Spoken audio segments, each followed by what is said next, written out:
Hola, hola, buenos días. Bienvenidos sean todos. Gracias por acompañarnos una vez más. Un viernes más, la comunidad de CHT pues, se reúne con la intención de compartir información importante, información de valor que nos permite pues, seguir creciendo como empresa y como organizaciones. Este viernes también nos acompaña un representante, licenciado de CR Tax Consulting. Recuerden que siempre les he comentado y como conversamos por acá, lo importante acá es apoyarnos de personas especialistas. Si bien es cierto que nosotros tenemos que ser conocedores en muchas áreas, como lo he mencionado anteriormente, lo importante es apoyarnos de personas especialistas que nos pueden guiar dentro de nuestro proceso de crecimiento. El tema que hoy vamos a conversar es de gran importancia. Denme un segundito por acá, que está un poquito lento. Estamos en vivo y está un poquito lento el sistema, no me está ayudando. Ok, el tema de hoy pues es de gran importancia porque bueno, hay muchos aspectos que favorecen el día de hoy nuestro webinar. Vamos a hablar sobre la relación de trabajo, una relación ganar-ganar, cómo impacta esto pues mi negocio, yo como dueño de negocio, como líder de empresa, cómo debo comportarme o a qué lineamientos debo apegarme, cómo debo tratar a mis colaboradores. Por eso hoy vamos a verificar y vamos a conversar sobre nuestra responsabilidad con nuestros colaboradores. ¿Poseemos realmente responsabilidad con nuestros colaboradores? ¿Conocemos cuáles son nuestras obligaciones como representantes de empresa ante nuestros colaboradores y ante los entes pertinentes? Las condiciones laborales son importantes, no son importantes, cómo debo mantener yo la condición laboral para que mis empleados se encuentren o mis colaboradores se encuentren satisfechos, mis colaboradores trabajen a gusto, tengan un ambiente laboral sano. Recientemente, gracias a Dios, después de un año de incertidumbre y después de muchas etapas que hemos pasado como organización, iniciamos pues la reactivación económica. Entonces nos preguntamos, ¿estamos listos? ¿Estamos preparados para que nuestros colaboradores retornen a la normalidad, a la nueva normalidad? ¿Cómo lo vamos a hacer? ¿Cómo vamos a manejar las condiciones laborales? ¿Cómo vamos a manejar un contrato de trabajo? ¿Qué condiciones, qué estatutos, qué normativas tienen que regirse para que mantengamos una relación laboral estable? ¿Cumplo yo como empresario con estas obligaciones? Les dejo esa pregunta. Y un punto pues bien importante, nuestros colaboradores deben estar completamente satisfechos. ¿Para qué? Para que tengan un ambiente laboral sano, estable, que les permita realizar sus funciones de manera natural, de manera espontánea. Y por supuesto, traducimos todo esto en efectividad, traducimos todo esto en ventas. Cuando hablamos del punto de vista empresarial, necesitamos incrementar nuestros ingresos. Todo esto lo vamos a hacer y lo vamos a conseguir cuando tenemos plenamente un tren de trabajo, un grupo de colaboradores que se encuentran satisfechos. Les voy a mencionar un poco los temas que vamos a mencionar ahorita.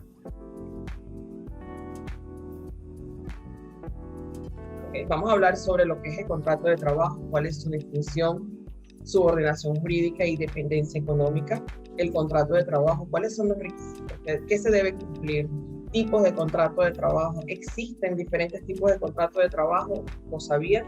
Terminación de la relación de trabajo, por qué se termina, cómo se termina, cuáles son las condiciones, y cerraremos con una sesión de preguntas. Hoy queremos hacer una dinámica un poquito diferente a como hemos venido trabajando en momentos anteriores. Yo les invito a que si tienen alguna duda, pueden gustosamente levantar la mano y le daremos la palabra. Pueden interactuar con el licenciado Ricardo Rivera, quien con mucho gusto va a responder a las inquietudes. Si lo prefieren, pueden ir escribiéndonos en el chat. Yo voy tomando nota y al final, si es de su preferencia, se realiza pues la sesión de preguntas.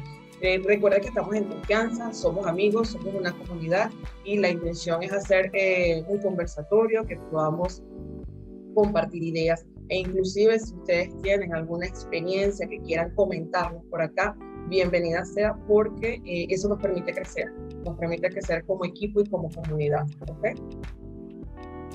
Les presento al licenciado Ricardo Rivera, socio administrativo y legal de CR Tax Consulting, empresa pues que con mucho gusto nos ha acompañado varios viernes. Muchísimas gracias, licenciado. Hemos hablado de temas que son realmente muy importantes. Hoy tenemos el tema de pues, la reactivación económica, las condiciones laborales son importantes. Apegarnos a las normativas y trabajar desde la legalidad es completamente vital e importante. Por eso le damos la bienvenida pues, al licenciado Ricardo Rivera. Muchísimas gracias, licenciado, por acompañarnos y por compartir con nuestra comunidad. Gracias. Muy buenos días a todos. Agradeciendo la oportunidad que nos brindan los amigos de CHT para exponerles un poquito acerca de lo que es la relación de trabajo, los diferentes tipos de contratos, y las modalidades, ¿no?, en que se puede dar fin a esta relación que todas las empresas hoy día llevan a cabo y que muchas veces buscan el asesoramiento profesional cuando existe algún problema derivado de la relación de trabajo. Digamos que el problema puede ser no solamente entre el trabajador y el empleador, sino de repente que llegue la Caja de Seguro Social, por ejemplo, y les pregunte o les indague acerca de la relación con los trabajadores, el pago de las cuotas de seguro social, etc. Y los trabajadores o no están en la planilla o en la nómina, como se le denomina, o son trabajadores que no tienen permiso de trabajo, pueden ser extranjeros, lo más probable, el panameño no lo necesita. Entonces todos estos aspectos los vamos a tocar, los vamos a ver y lo vamos a profundizar lo más que podamos en el corto tiempo que tenemos, pero vamos a tratar de ser bastante dinámicos y por eso le pedí a los amigos de CHT que si alguien tuviese alguna pregunta, con mucho gusto que levante la mano y le damos respuestas inmediatamente. Entonces, bueno, vamos a empezar por lo primordial. Lo primordial es saber la definición de lo que es un contrato de trabajo. Esta definición está lógicamente en el Código de Trabajo y nos establece que es un convenio verbal o escrito mediante el cual una persona se obliga a prestar sus servicios o ejecutar una obra a favor de otra, bajo la subordinación o dependencia de esta. Estos son dos puntos vitales en un contrato de trabajo, lo que es la subordinación jurídica y la dependencia económica. ¿Por qué lo menciono? Porque la subordinación es estar al servicio de tu empleador, es decir, desde el momento en que una persona está trabajando para ti, el trabajador tiene un horario, tú le mandas órdenes a través de notas, memorándum, correos electrónicos, pueden ser verbales también las órdenes. Desde ese momento existe una subordinación de ese trabajador hacia el empleador. Y la dependencia económica, lógicamente, es que esta persona depende en su totalidad o gran parte de su ingreso es producto del pago que le hace el empleador por los servicios que el trabajador le presta. Entonces, esto es fácil de demostrar y se da muchísimo en Panamá el factor este de que las personas evitan tener una nómina, una planilla, y lo que hacen es contratan a alguien por servicios profesionales. ¿Ok? ¿Qué pasa aquí? Es muy importante que sepamos la diferencia entre un contrato individual de trabajo y un contrato de servicios profesionales, sobre todo en estos dos puntos que acabamos de tocar, que es la subordinación jurídica y la dependencia económica. ¿Por qué lo digo? Porque no podemos tener un contrato de servicios profesionales en el cual se establece un horario de trabajo, en el cual se establece un salario, en el cual se establece que el trabajador prestará sus servicios en las oficinas del empleador. ¿Por qué? Porque aquí evidentemente hay subordinación jurídica y dependencia económica. Entonces, lo que hace la Caja de Seguro Social, por ejemplo, cuando hace auditorías, se fija sobre todo en este tipo de contratos y establece que, ¿sabes qué? Me estás poniendo los contratos de servicios profesionales para camuflar una relación laboral indefinida, ¿ok? Hay sucesión de contratos. Aparte de que el trabajador está de planta prestando sus servicios para la empresa y depende 100% de lo que la empresa le paga, porque si estás 8 horas en un puesto de trabajo, difícilmente vas a salir de ahí a trabajar a otro lado. Entonces, lo más probable es que sea su única fuente de entrada o la principal fuente de entrada. Entonces, hay que ser muy claros en los contratos con servicios profesionales y diferenciarlo, lógicamente, de un contrato individual de trabajo, porque el contrato de servicio profesional simplemente pactamos entre el empleador y el trabajador un servicio, ¿ok? Cómo yo lo preste, desde dónde yo lo preste, eso no le concierne al empleador. Simplemente yo rindo un informe por el trabajo que estoy prestando o el servicio que estoy prestando y se lo entrego a quien me contrató. Yo puedo tener 5 empresas que me contraten para prestar el mismo servicio profesional y lógicamente no hay dependencia económica porque tengo 5 clientes a los cuales se los presto y no hay subordinación jurídica porque al final yo no estoy 100% bajo las órdenes de mi empleador, en este caso de quien me contrata para los servicios, sino que simplemente le presto los servicios y le rindo un informe. Entonces, de ahí es la gran diferencia entre estos dos tipos de contratos y vemos lo importante que es determinar cuándo hay subordinación jurídica y cuándo hay dependencia económica. Son 2 puntos vitales en los contratos de trabajo. Entonces, en la siguiente diapositiva vemos las definiciones de subordinación jurídica y dependencia económica. La subordinación jurídica, como bien les decía, consiste en la dirección ejercida o susceptible de ejercerse por el empleador o sus representantes en lo que se refiere a ejecución del trabajo. Era lo que yo les manifestaba de mandarte un memorándum, mandarte un correo electrónico, darte una instrucción, una llamada telefónica para que tú hagas lo que yo como empleador deseo que tú lleves a cabo. Entonces, eso es subordinación jurídica. Y dependencia económica se define como la suma que percibe el trabajador que presta el servicio, lógicamente, o ejecuta una obra y constituyen su única o principal fuente de entrada o de sus ingresos. Entonces, eso es lo que les acabo de explicar acerca de la dependencia económica.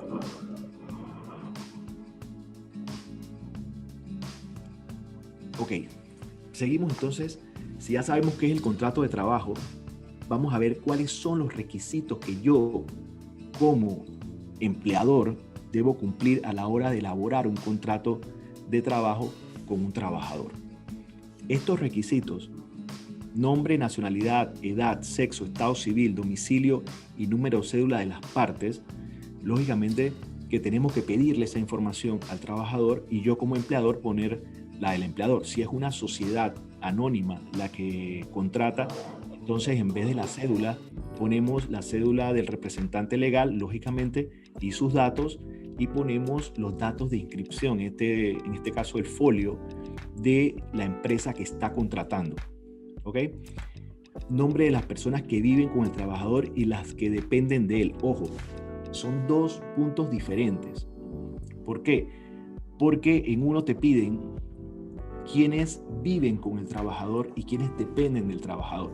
Hay muchos trabajadores que viven, por ejemplo, con su pareja y sus hijos, pero su madre depende también del trabajador, pero no vive con él. Entonces hay que hacer la separación en el contrato de trabajo de quienes dependen de él y quienes viven con el trabajador. Una determinación también específica de la obra o servicios convenidos. No es más que poner la actividad para la cual estoy contratando al trabajador, a qué se va a dedicar el trabajador y cuáles son sus obligaciones dentro de la empresa. Esto debe constar en el contrato de trabajo. Los lugares o el lugar de servicio. ¿Por qué habla en singular y en plural? Porque puede ser que el empleador tenga un solo domicilio o puede ser que el empleador tenga varios domicilios en los cuales hay que establecer claramente dónde va a laborar o en cuáles va a laborar el trabajador. El siguiente punto sería la duración y tipo de contrato.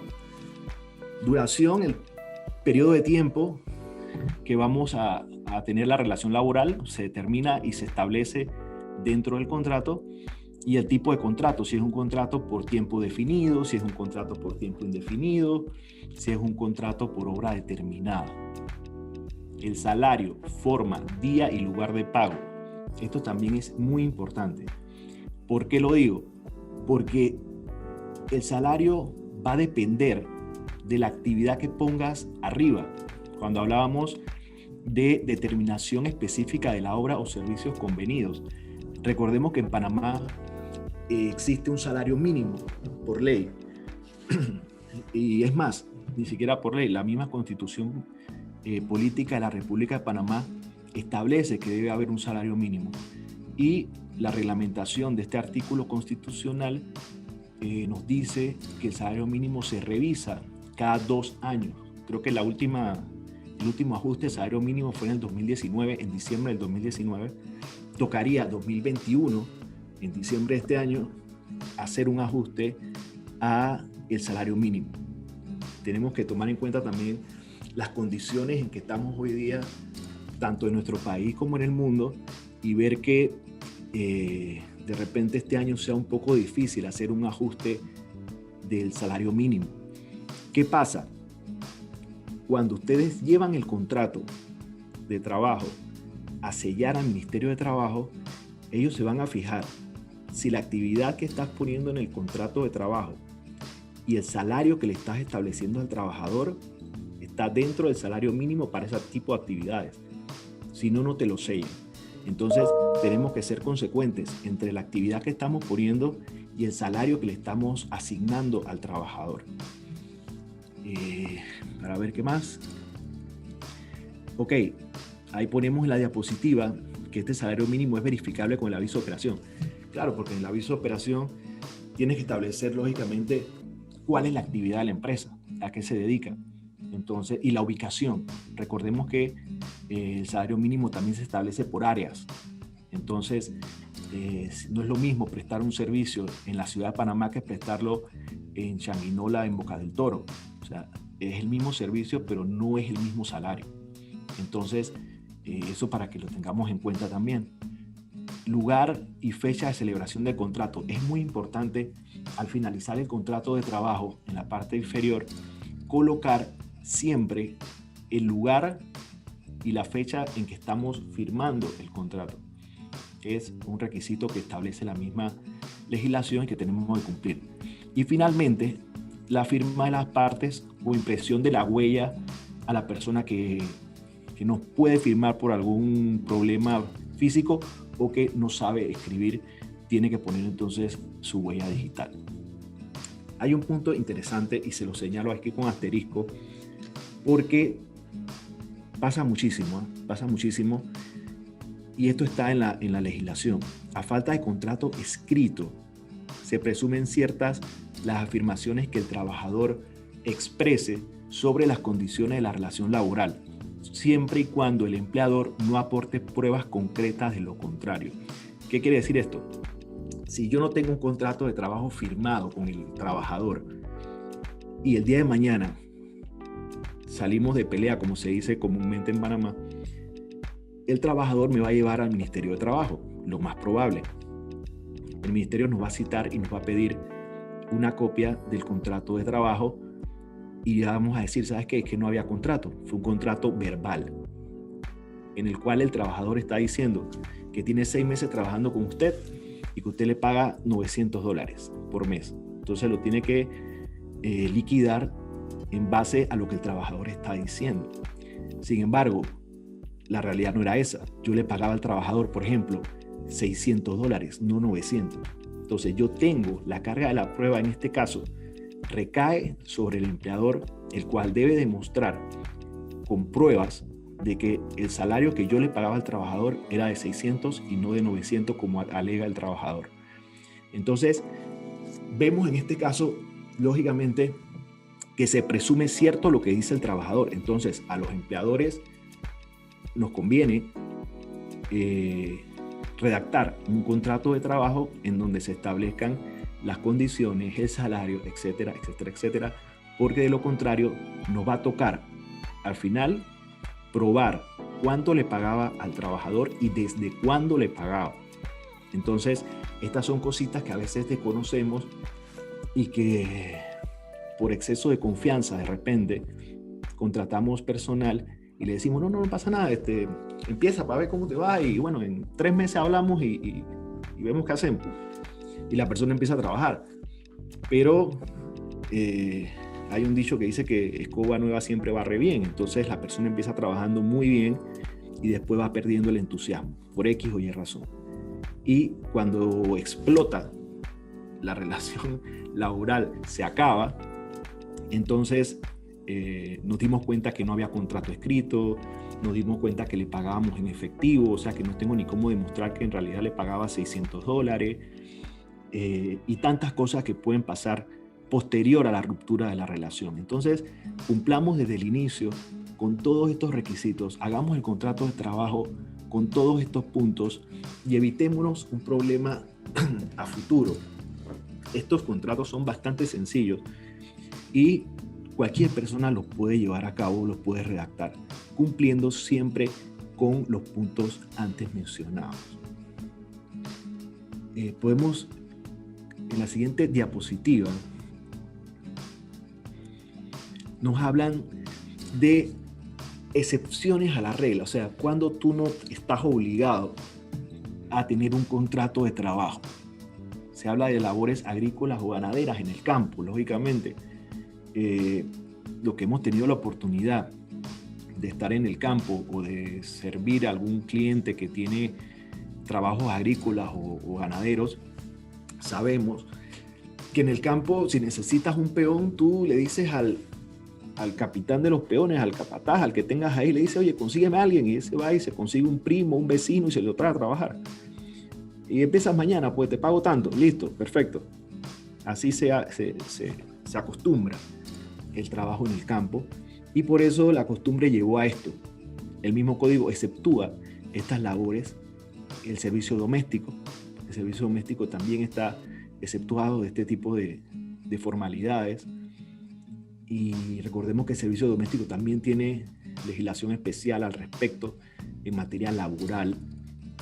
Tienen periodos de pruebas especiales. Por ejemplo, yo contrato a una doméstica en la casa. Esta persona tiene un periodo de pruebas de 2 semanas. ¿Okay? Cuando el periodo probatorio normal para cualquier trabajador, como todos sabemos, es de 3 meses.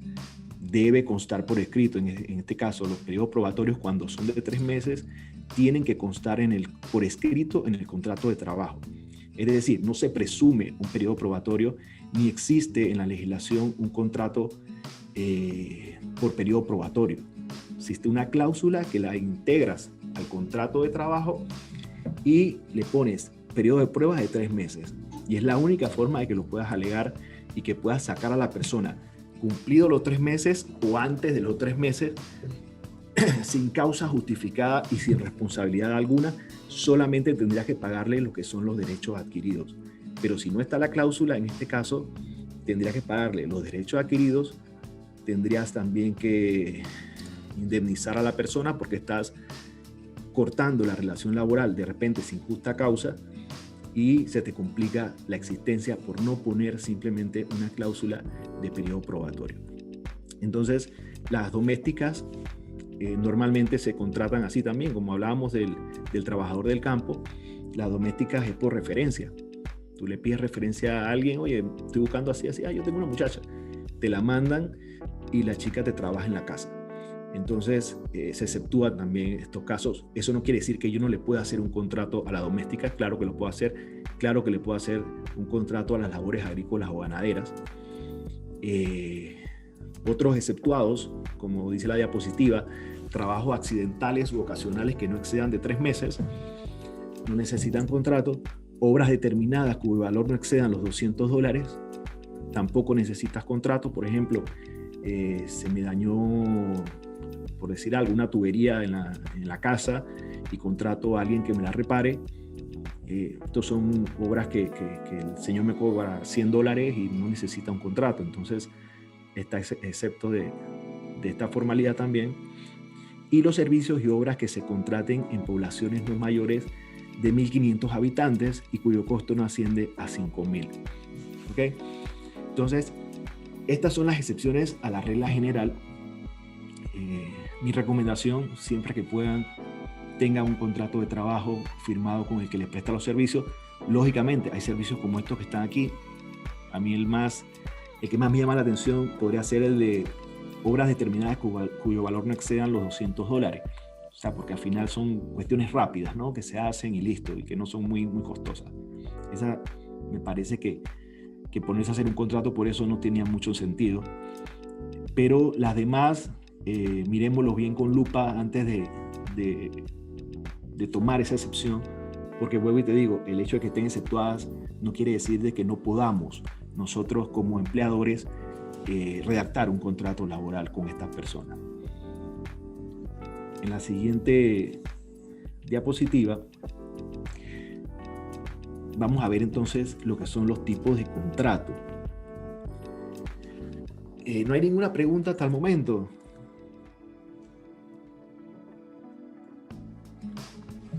Si no hay, seguimos. Sí, no tengo nada anotado por acá, licenciado. Ok, continuamos entonces con los tipos de contratos de trabajo. Ok, existen 3 tipos de contratos de trabajo marcados en la legislación nacional. Hablamos de los contratos por tiempo definido. En la próxima diapositiva vamos a ver algunas características de este contrato. El contrato por tiempo definido debe constar siempre por escrito. ¿Ok? Por ejemplo, yo voy a contratar a una persona por 6 meses, yo hago un contrato de trabajo, lo redacto y siempre tiene que estar escrito. Vuelvo y les digo, si no hay contrato escrito, se presume que lo que dice el trabajador es lo cierto. Entonces, aparte de decirlo, la misma legislación es una defensa que debe tener todo empleador a la hora de contratar a un trabajador. Debe tener un contrato escrito de trabajo. El plazo de duración no podrá ser mayor de 1 año. Es decir, tenemos que estar claros que si yo voy a contratar a alguien para una actividad específica dentro de, por ejemplo, dentro aquí de la firma, yo debo, si es por tiempo definido, hacerlo por 12 meses como máximo. Es decir, no puedo hacer contratos definidos por más de 12 meses. Hay excepciones a la regla, la vamos a ver más adelante, pero esta es la regla general. Dice que el plazo de duración podrá ser mayor de 1 año en el caso de que el trabajador requiera preparación técnica especial. En estos casos podrá ser hasta un máximo de 3 años. Por ejemplo, yo tuve un caso una vez de un restaurante una pastelería, perdón, aquí en Panamá, que ellos adquirieron la franquicia y a la persona que iba a hacer los dulces, al chef pastelero, lo mandaron a Francia a una capacitación. No recuerdo, creo que fueron 6 u 8 meses de capacitación previa a la apertura de la pastelería en Panamá. Y esta persona volvió con su diploma, que pasó todos los cursos que la empresa le exigía para poder prestar este servicio, y le hicieron un contrato, si mal no recuerdo, a 2 años. Y hubo un problema de interpretación con el Ministerio de Trabajo, pero al final, lógicamente, esta cláusula es muy clara. Entonces, podría ser mayor de 1 año la técnica, preparación especial que tuvo esta persona, y el ministerio al final lo aceptó, ¿okay? Porque la relación se rompió un tiempo después. Lo que quiero que quede claro es que, lógicamente, si existe esta especialidad, entonces podemos hacer contratos por tiempo definidos mayores a 12 meses y menores de 3 años. Dice la legislación también que estos contratos, cuando la preparación técnica la asume el empleador, es decir, la paga el empleador, el contrato se puede prorrogar o es susceptible de prórroga por 2 veces, o sea, lo puedes prorrogar 2 veces. Entonces, esto también te da, como empleador, la facilidad de mandar a tus trabajadores a capacitarse para que lleven a cabo una actividad específica dentro de la empresa, pagarles ese entrenamiento o esa capacitación y mantenerlos por periodos definidos de trabajo y basados, lógicamente, en lo que la norma establece. Entonces, tenemos que tener claro esto. Pero la regla general es un año, 12 meses como plazo máximo para los contratos por tiempo definido.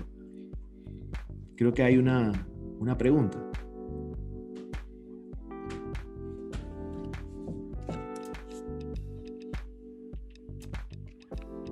No, licenciado, nos comentaba por allí Yasmin Cano que, bueno, que muchas gracias, que todo estaba claro hasta el momento. Eso fue cuando se hizo Okay. la pregunta hace minutos. Ok. Un saludo a la licenciada Yasmin Cano. Continuamos entonces con el contrato por tiempo indefinido. ¿Ok? El contrato por tiempo indefinido, como lo establece, no tiene tiempo de duración específico. Es decir, yo establezco que contrato a Pedro Pérez por tiempo indefinido para que me preste los servicios de contabilidad en la empresa. ¿Okay? Eso es un contrato por tiempo indefinido. Igualmente, al igual que hablábamos del contrato por tiempo definido, este debe constar por escrito también. Vuelvo y les repito, traten siempre de tener los contratos por escrito. Otra característica que tiene este tipo de contrato es que, no obstante, la relación de trabajo se considerará indefinida, ¿correcto? Si vencido el término, ¿cuándo se considerará la relación de trabajo indefinida? Esto es bien importante que estemos claros. Hay contratos de trabajo que nacen bajo la denominación de contratos de trabajo por tiempo definido, ¿ok? Sin embargo, si yo estoy contratado por 12 meses, por tiempo definido, lógicamente, y resulta que hoy se vence mi contrato y mi empleador no me dice a mí, Ricardo, trabajas hasta hoy, acuérdate. Es más, me pone tareas para la otra semana. Yo vuelvo el lunes a mi puesto de trabajo y sigo laborando como si no hubiese pasado nada. Desde ese momento, el contrato por tiempo definido se transforma en un contrato por tiempo indefinido. Eso es lo que quería decir la primera cláusula. Si vencido el término de un contrato definido, el trabajador continúa prestando sus servicios. Entonces, como recursos humanos, tenemos también que estar detrás y ver qué contratos por tiempo definido tenemos en la empresa y cuándo se vencen. Porque si es al día siguiente la persona va a trabajar, no lo vas a poder sacar de la empresa aduciendo la finalización del término del contrato. Entonces, esto tiene que estar muy claro. ¿Ok? El otro punto dice, cuando se contrate para una obra determinada y el trabajador sigue prestando su servicio cuando ella esté concluida. Esto pasa muchas veces en el sector, sobre todo construcción. Contratan a los trabajadores para que lleven a cabo cierta obra y resulta que terminan esa obra, pero el albañil que estaba en el proyecto al lado, que es del mismo contratista, tiene 3 días que no viene y te llevas entonces al albañil del proyecto 1, te lo llevas para el otro proyecto.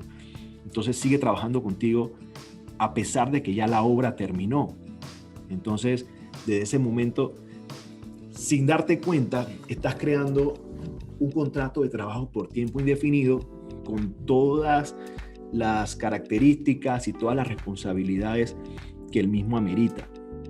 Porque tenemos que estar claros que en los contratos por tiempo indefinido, para poder ponerle fin a este tipo de contratos por parte del empleador, lógicamente, tiene que existir una causa justificada en la cual yo como empleador fundamento la destitución de esta persona. Entonces, bajo estas circunstancias ya no podré hacerlo porque ya es un contrato por tiempo indefinido. Y bueno, eso vamos a ver más tarde, más adelante, en la causa de terminación de los contratos, lo vamos a analizar con más calma ese punto. El último de esta diapositiva, el último punto dice, cuando se celebren sucesivos contratos definidos o por obra determinada, o si se desprende por razón de la cantidad y duración total de los contratos, que existe la intención de encubrir una relación indefinida. Esto se lo explico de una manera más sencilla. Yo contrato a alguien en la empresa por 6 meses. ¿Ok? Vencidos esos 6 meses, ¿qué dice la norma? ¿Qué dice la jurisprudencia? Que yo, cuando vence ese contrato de 6 meses, puedo volver a contratar a la persona por un periodo de tiempo que sea mayor a las vacaciones proporcionales que le corresponderían a esta persona al momento de finalizar el primer contrato. Es decir, yo, vencido los 6 meses, pongamos un número que va a ser mayor, lógicamente, que las vacaciones proporcionales. 2 semanas después de vencido el primer contrato, te hago el segundo contrato por 6 meses más. Y se vence el segundo contrato y te hago el tercero 2 semanas después de vencido el segundo por 6 meses más. Y así me voy haciendo contratos sucesivos. ¿Ok?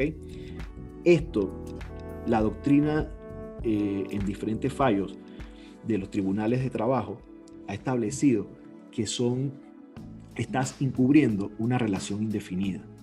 Entonces, si esto lo llevas, lógicamente, al ámbito judicial en materia laboral, el empleador no va a poder demostrar el por qué lo hizo de esa forma y van a decir, oye, ¿sabes qué? Si lo vas a sacar, no es que lo vas a sacar ahora porque se le venció el 5º contrato, lo vas a sacar y lo vas a tener que indemnizar, 1, y 2, le vas a tener que pagar los derechos adquiridos desde la firma del primer contrato.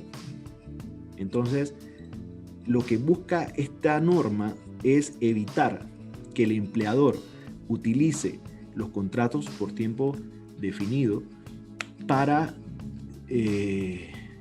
encubrir una relación indefinida.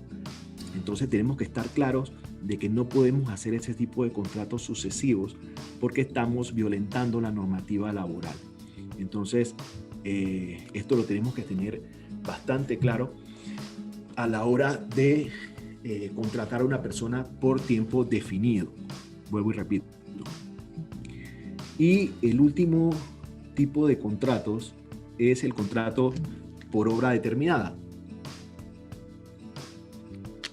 Igualmente, vuelvo y se los pongo, debe constar por escrito y el contrato durará hasta la terminación de la obra. Es correcto, o sea, yo te contrato para que me construyas una casa, el contrato se acaba con la construcción de la casa, aunque es susceptible a prórrogas, lo puedes prorrogar. Entonces, en ese caso tenemos que estar claro que yo puedo decirle, ¿sabes qué?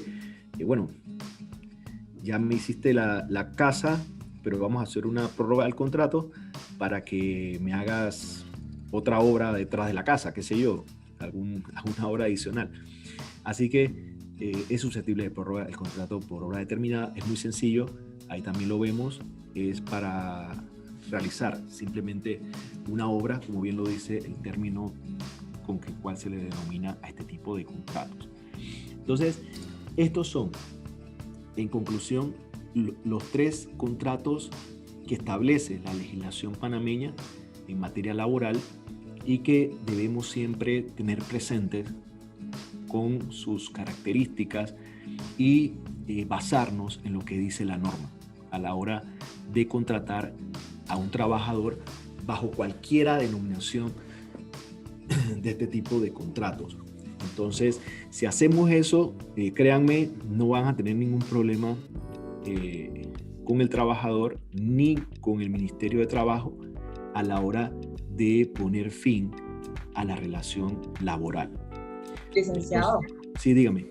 Disculpe, por aquí tenemos una interrogante, nos pregunta Blanca Hernández, ella representa una empresa ubicada en Santiago, Okay. Multiromanas Panamá, nos pregunta que si en contratos definidos, por ejemplo, de 8 meses, se puede tener un periodo de prueba por 2 meses.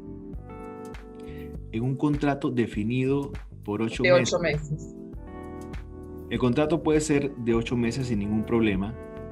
El periodo de prueba, mira, no hay diferencia con los periodos de prueba. Los periodos de prueba, siempre que consten por escrito, pueden estar dentro del contrato laboral.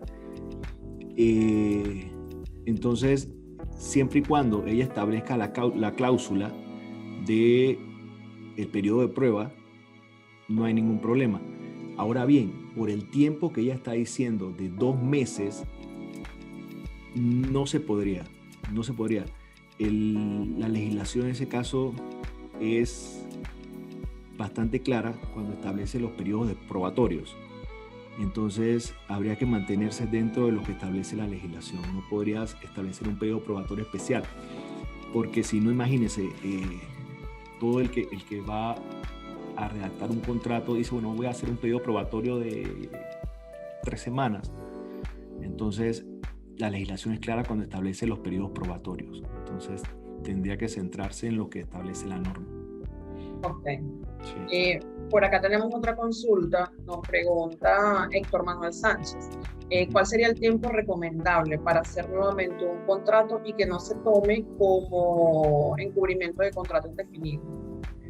El que establecíamos, el que establecí antes, normalmente por fallos de los tribunales laborales se ha establecido una especie de tiempo entre los cuales puede renovarse el contrato o simplemente crear un contrato por tiempo definido que sea sucesivo. Es decir, ¿cuál es el tiempo? El tiempo es, si el contrato es por 12 meses, le correspondería en este caso unas vacaciones de 30 días ya, porque es el periodo de los... Recordemos que las vacaciones es un día por cada 11 días laborados.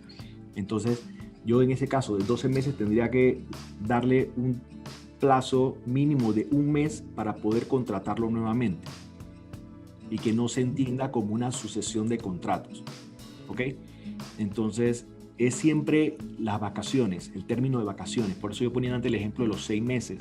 Si son de 6 meses, yo tendría que sacar las vacaciones proporcionales a esa fecha y dar ese periodo de tiempo mínimo entre un contrato y el otro. Siempre va a ser basado en las vacaciones proporcionales. Sin embargo, lo que hace la gente es que a esa vacación proporcional siempre le suma un poquito más de días y lo amplía un poquito más para no estar en la raya y que no se considere como una sucesión de contratos. Perfecto. Bueno, si tienen alguna duda adicional, recuerden que pueden utilizar, levantar la mano y pueden intervenir directamente o la van escribiendo por acá. Héctor Sánchez nos dice que muchas gracias, licenciado. A servirle. Aclarada la duda. Cómo no, a la orden. Ok, este punto creo que es uno de los más importantes y de los cuales tenemos que estar más claros a la hora de una relación laboral. Es el punto de la terminación de las relaciones de trabajo. Como todo, las relaciones de trabajo también lógicamente tienen un final y tenemos que hacer que este final sea lo más amigable posible. ¿Ok?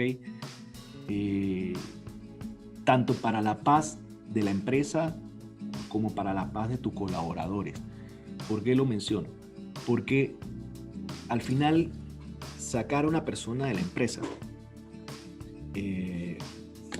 o que tu planilla se mantenga en movimiento, es decir, sale y entra gente, demuestra algo de la empresa, que no hay una estabilidad en la empresa, algo está pasando, la gente no se siente cómoda o de repente las órdenes no son bien dictadas, el jefe es una persona un poco volátil y no da esa tranquilidad que necesita un trabajador para desarrollar sus actividades. Entonces, en ese sentido, nosotros tenemos que buscar siempre el punto medio en el cual, si vamos a salir de un personal, la cosa sea lo más que no se note prácticamente, que no haya un altercado, que no haya ministerio de trabajo. Son cosas que lógicamente tratamos de evitar, pero siempre se da de una u otra forma y tenemos que estar preparados. Por eso creo que el primer punto, que es por mutuo consentimiento, es el que yo siempre le digo a los clientes que traten de aplicar. ¿Por qué? Porque al final el mutuo consentimiento, como bien lo dice la palabra, es un acuerdo entre las partes. Las partes se sientan, dicen, mira, no estoy contento con tu trabajo, siento que no está saliendo al ritmo que yo esperaba, por lo tanto, vamos a dar por terminada la relación laboral, ¿ok? Y se habla con el trabajador.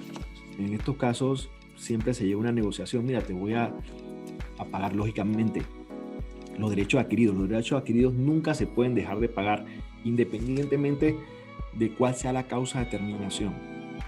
Son derechos adquiridos del trabajador y en cualquier demanda laboral, lo primero que va a preguntar el juez de trabajo es si se le pagó o no los derechos adquiridos al trabajador. Tú puedes dejar por fuera la indemnización, por ejemplo, porque la indemnización no es un derecho adquirido.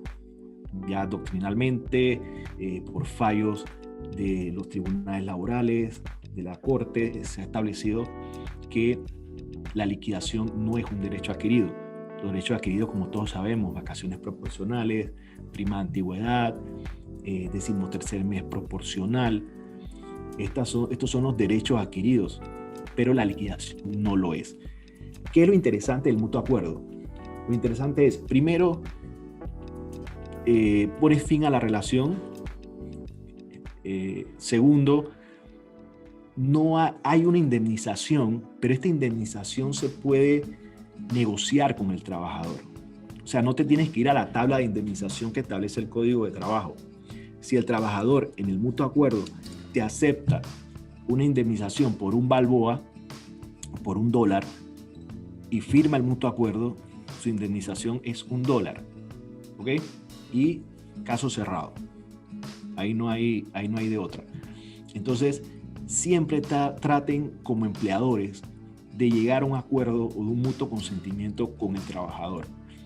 Normalmente, ¿qué se hace? Estos son algunos tips que uno utiliza cuando como abogados representamos a algún cliente que quiere firmar un mutuo acuerdo con algún empleado de años de servicio y que le tiene cierto aprecio, etcétera, ¿no? ¿Qué hace? Ok, hagamos algo. Calcula la liquidación que le tocaría si hoy yo lo despido sin causa justificada. ¿Ok? Supongamos que eso nos da $5,000. Ok, ofrécele $4,500 de indemnización. A ver si está de acuerdo. Entonces, te sientas con el trabajador, le dices, mira, aquí está tu derecho adquirido, te voy a dar $4,500 y firmamos el mutuo. Si el trabajador acepta, vuelvo y repito, la indemnización es un acuerdo entre las partes, en este caso en específico del mutuo consentimiento. Si el trabajador acepta, firmamos y listo. Contra el mutuo acuerdo no hay nada que hacer ante el Ministerio de Trabajo y las autoridades de trabajo judiciales. Si firmaste el mutuo acuerdo, está firmado y listo. ¿Ok? Se presume que no hubo tampoco, lógicamente, pueden haber factores de que me amenazaron, qué sé yo, no sé. Pero eso tendría que probarlo el trabajador. Así que traten siempre de buscar un mutuo consentimiento. Ahora bien, recordemos algo también que es cierto, el mutuo consentimiento debe constar por escrito también. En el mutuo consentimiento se deben establecer todos los montos que se están pagando y su definición. Los derechos adquiridos, por ejemplo, prima de antigüedad, 13º mes proporcional, vacaciones proporcionales, etcétera. y al lado se le pone el monto. Después eso lleva a deducciones, lógicamente se ponen las deducciones cuánto es, y de último punto agregamos la indemnización, que es la que vamos a negociar realmente con el trabajador. En otros casos lo que se hace también es que si el trabajador, por ejemplo, le estaba robando al empleador, lo puedes utilizar como una causa de terminación. Tienes suficientes argumentos, tienes pruebas. En este caso, si la persona es una persona que, bueno, qué sé yo, tenías cierto aprecio, tenías años trabajando, hasta ese caso puede llegar a un mutuo consentimiento. Ahora bien, no le vas a pagar la indemnización porque el señor o la señora te estaba robando. Entonces, en ese caso firman el mutuo acuerdo con sin indemnización o una indemnización bastante baja y listo, se pone fin. La persona lo va a firmar. Si el empleador tiene todas las pruebas de que hubo hurto en la empresa, la persona no se va a arriesgar a que le pongan una denuncia penal. Entonces, eso tú lo utilizas como un as bajo la manga, decirle, mira, la indemnización es $1 y aquí está la querella penal en tu contra. ¿Qué prefieres? Entonces, la persona, el trabajador, lo más probable es que te firme. Entonces, son pequeños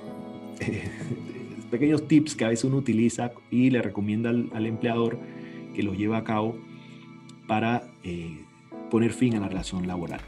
El otro punto es por la expiración del término pactado. La expiración del término pactado no es más que el plazo por el cual contrataste al trabajador, que era lo que yo le decía cuando explicábamos el contrato por tiempo definido. Si yo te contrato por 6 meses y pasan los 6 meses, se acabó la relación de trabajo. Si trabajo un día más y no me dices nada y sigo en mi puesto, ya se entiende por tiempo indefinido. ¿Ok? Entonces tenemos que estar bien claros en este punto.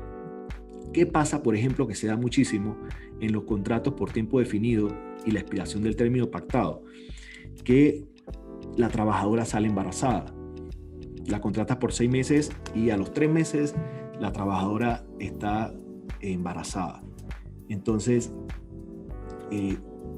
si el contrato es por un tiempo definido de 6 meses o de 12 meses y dentro de ese término sale positivo el embarazo, no es que la trabajadora no la puedas sacar una vez o una vez acaba el término del contrato, la trabajadora se puede ir a su casa porque el término terminó, valga la redundancia.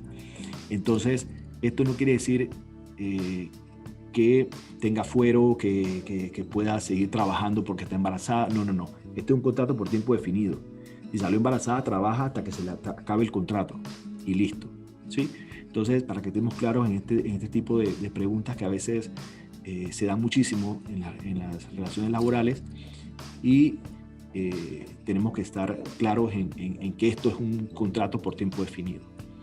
Por la conclusión de la obra objeto del contrato. Lógicamente, si ya construí, ya hice la obra por la cual me contrataron, se pone fin a la relación laboral. Por la muerte del trabajador, lógico, si el trabajador fallece, se pone fin a la relación de trabajo, se le pagan sus derechos adquiridos a sus familiares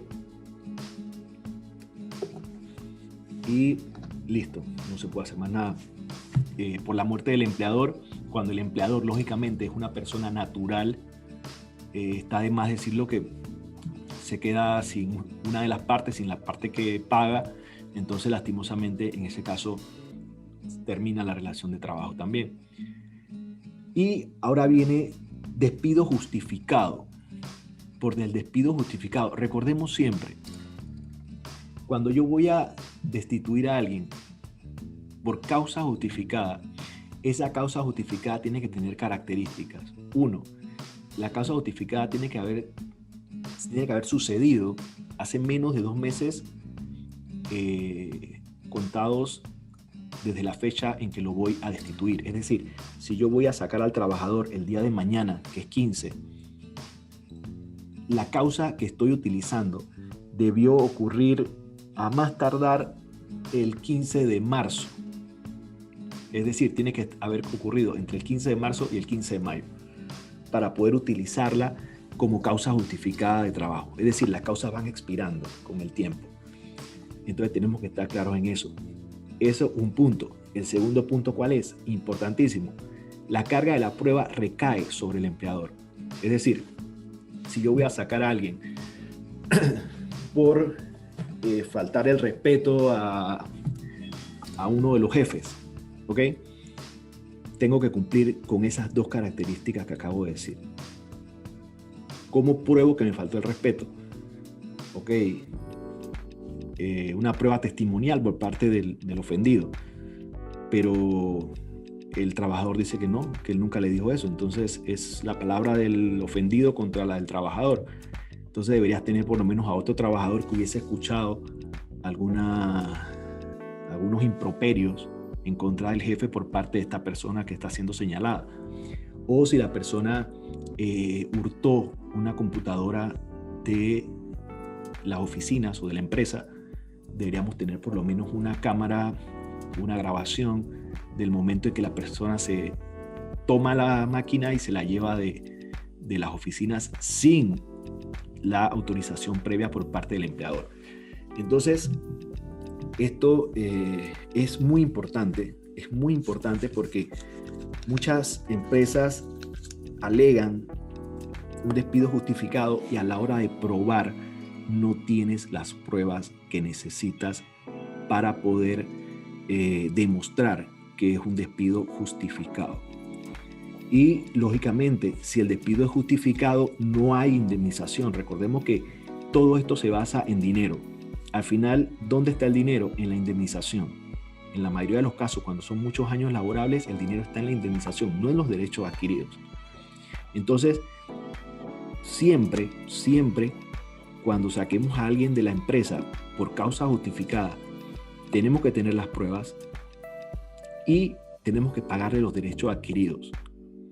Esta persona se va, puede que vaya al ministerio, cite a la empresa al ministerio, y una vez en el ministerio, el mediador te va a decir, oye, ¿le pagaste los derechos adquiridos? Sí, aquí están los derechos adquiridos pagados. Ok. Van a llegar a un acuerdo de indemnización, tienes las pruebas y aquí están las pruebas. Ok, entonces no hay acuerdo, sigue destituido por causa justificada. Firman la resolución de la mediación que hace el Mitradel y de ahí el trabajador puede irse entonces a la esfera judicial en el ramo laboral para interponer una demanda en contra del empleador. ¿Qué hace el juez? Lo primero que hace el juez cuando emite la demanda es fijarse si le pagaron los derechos adquiridos al trabajador. ¿Ok? Si no, se lo vas a tener que pagar con un recargo adicional, porque no puedes dejar de pagarle los derechos adquiridos. Puedes dejar de pagarle la indemnización y pelear la indemnización judicialmente. Entonces, tenemos que estar claros en eso. El otro punto, por la renuncia del trabajador. Lógico, el trabajador puede renunciar, pero hay dos formas de renunciar. Yo renuncio porque me salió un mejor trabajo y le digo a mi jefe, voy a renunciar, te voy a dar los 15 días de preaviso que me señala la norma en el Código de Trabajo y en 15 días me voy. Ok, perfecto, Ricardo, piénsalo, no sé, me están pagando más, me voy. Ok, listo, me pagan mis derechos adquiridos. No hay indemnización tampoco porque estoy renunciando a mi puesto de trabajo. Y existe la renuncia con causa justificada. Si mi empleador, no sé, me maltrataba verbalmente, me golpeaba, ahí entra hasta también el acoso, me exigía que yo practicara ciertas religiones o hábitos religiosos que no iban con mi persona. Son causas por las cuales yo puedo renunciar con causa justificada. Ahora bien, cumple los mismos requisitos que lo que hablábamos en antes. Es decir, esa causa que yo estoy alegando como fundamento para mi renuncia tiene que haber ocurrido hace menos de 2 meses atrás. ¿Ok? En esos casos, yo tengo que, en mi carta de renuncia, establecer por qué estoy renunciando, punto por punto, ¿verdad? Y presento entonces ante el Ministerio de Trabajo mi carta de renuncia. ¿Cuál es la diferencia? Que si yo renuncio con causa justificada y tengo las pruebas que así lo determinan, el empleador me tiene que indemnizar como si me hubiese destituido sin causa justificada. Entonces volvemos al mismo punto del factor dinero. Si yo como trabajador sé que renunciando no me toca la indemnización y que estoy renunciando por una causa justificada que están establecidas en el Código de Trabajo, entonces yo agarro la cláusula, la copio textualmente como está en el código y digo o hago una pequeña reseña de qué fue lo que sucedió y el día en que sucedió. Debo tener pruebas de todo esto, vuelvo y repito, y presentarlas. Y lo más probable que si tengo esas pruebas y demando a la empresa, el día de mañana el juez me dé la razón y me otorguen la indemnización que me tocaba al momento en que al momento que renuncié. ¿Ok? Por eso hablo de 2 tipos de renuncia. No todas las renuncias son sin indemnización. Entonces tenemos que estar claros en eso.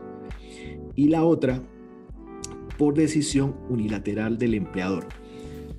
En Panamá realmente, les soy sincero, en Panamá no existe una estabilidad laboral. No existe. Tú puedes votar, como decimos comúnmente, a un trabajador y pagarle derechos adquiridos, indemnización y hasta el porcentaje correspondiente al reintegro. ¿Ok? Y se va para su casa y no regresa más. Así te demande y te lleva donde te quiera llevar, ya le pagaste todo lo que tenías que pagarle. Si tienes plata para hacerlo, lo haces y se va. Entonces, eso que a veces de que tengo estabilidad, que tengo más de 2 años, que el banco me pide esto, que la estabilidad laboral no existe realmente.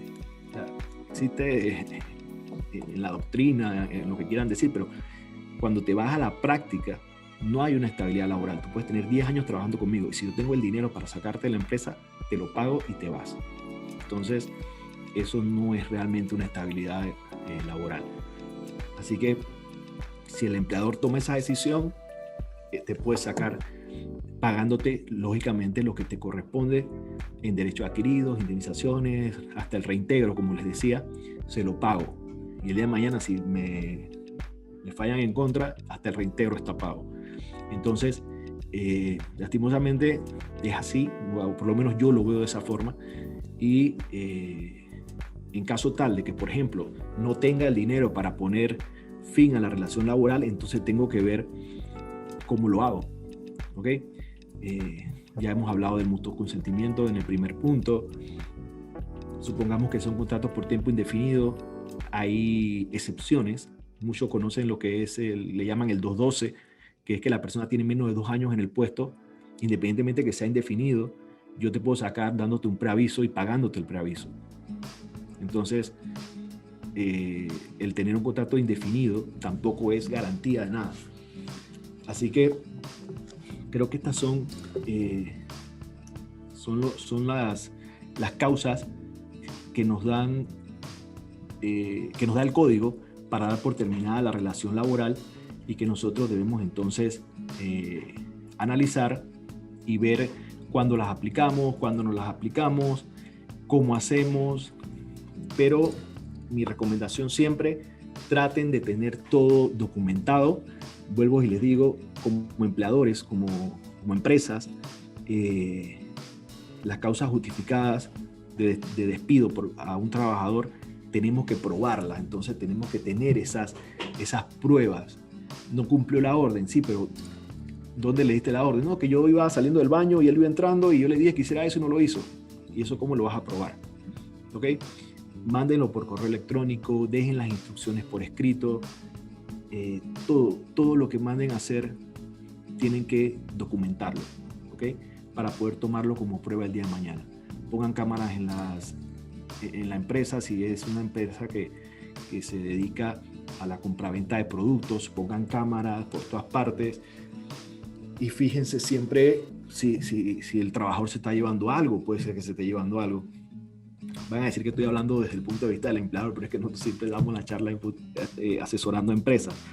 Entonces, eso tienes que documentarlo, porque el día de mañana no puedes decir que el trabajador se llevó una computadora y resulta que no hay una sola evidencia de que así hubiese sido. Entonces no puedes utilizar eso como una causa justificada y al final no solamente se dará la computadora, sino que lo vas a tener que sacar pagándole una indemnización. Así que esas son las recomendaciones que les puedo dar, que es lo que más se ve en el medio. Y no sé si tienen alguna pregunta al respecto. Licenciado, si le comento, por acá hay una pregunta. Hace unos minutos atrás, antes de entrar en esta parte de la terminación, nos consultaba Jonathan González de Multiromanas y usted habló en cuanto a las vacaciones. Entonces dice, cuando se establece en las vacaciones un día por cada 11 días laborados, él pregunta si estos 11 días incluyen domingo o son solamente días laborables. Son días corridos, días calendario, incluye domingos y sábados. Okay. Por eso es que te salen 30 días por año. Producto de eso. Pero sí son corridos, no son hábiles. Los días hábiles casi siempre se toman en consideración para procesos judiciales o administrativos. Pero para cuestiones como vacaciones y estas cuestiones laborales, casi siempre son, en 98% de los casos, son días calendario. Ya, perfecto, se entiende. Bueno, muchísimas gracias. Abrimos la sesión de preguntas. Les invito pues pueden prender su cámara, quien la tenga apagada, pueden conversarnos por acá o si lo prefieren, pueden escribirnos su duda, su consulta. Recuerden que la intención de estos encuentros, los días viernes, nuestros webinars, es crecer juntos, aclarar dudas, que ustedes cuenten con un aliado como el licenciado Ricardo Rivera, representante de PCR Tax Consulting. Manejémonos desde el punto de vista de la legalidad, hagamos cosas bien, tomemos en cuenta que ahorita hay muchos cambios dentro de las organizaciones y lo ideal es hacer las cosas bien desde un principio y evitemos multas, evitemos los errores. ¿Tenemos a alguien por acá que quiera hacer algún tipo de comentario?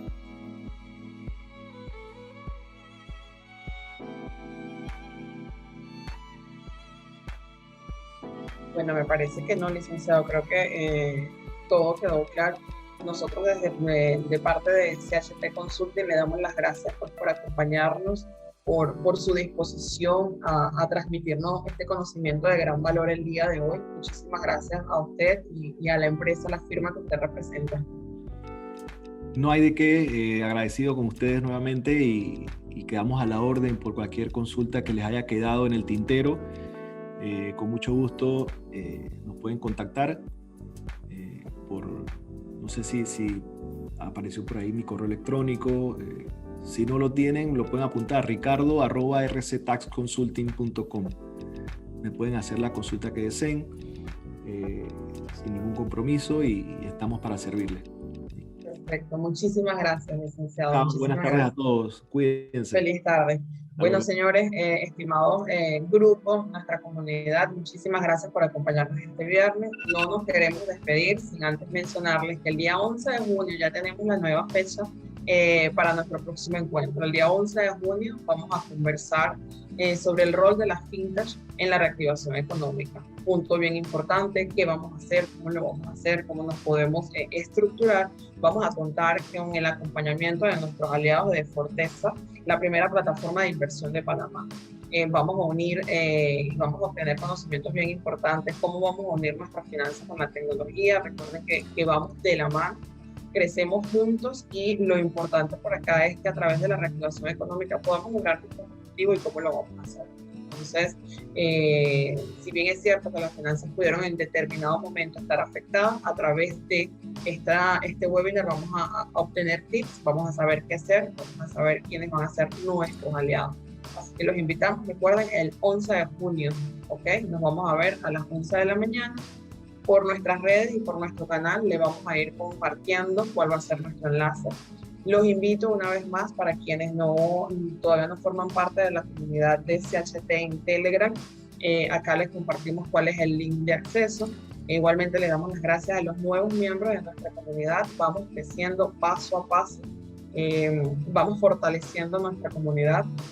Recuerden que también a través de nuestros canales ustedes pueden hacer, pueden hacernos consultas, pueden hacernos algunos comentarios e inclusive siempre los invitamos, si ustedes tienen alguna información que en determinado momento ven que no la hemos compartido nosotros por acá, las puertas de nuestros canales están abiertas para que ustedes compartan dicha información y nosotros la compartiremos con el resto del grupo y de nuestra comunidad.